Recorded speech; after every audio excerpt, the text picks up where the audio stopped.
In 2004, the International Association of Firefighters, the largest union of first responders in North America, passed a resolution banning cell towers from firehouses until more research is done because firefighters living at stations with cell towers were becoming sick.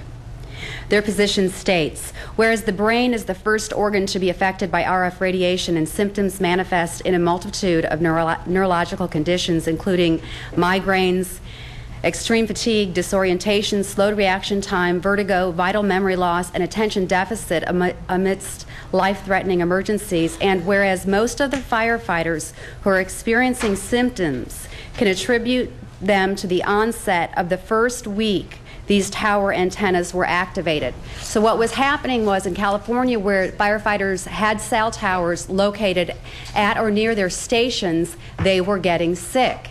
So the fire union stepped in and said, let's do a study. So they investigated where were the firefighters getting sick. They were getting sick at stations where the firefighters were living. Whereas RF radiation is emitted by these cellular antennas, and RF radiation can penetrate every living cell, including plants, animals, and humans. And whereas both the U.S. and Canadian governments established regulatory limits for RF radiation based on thermal measurements, not non-thermal, which is what we're talking about.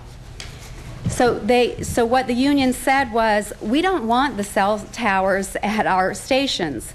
They concluded the fire department facilities where firefighters live and work are not the proper place for this technology, which can endanger their health. And we submit, if they're not the appropriate place for fire stations, then they certainly aren't the appropriate place for our schools, our neighborhoods, our playgrounds, and our parks. Please change your ordinance, make it more responsible. Thank you.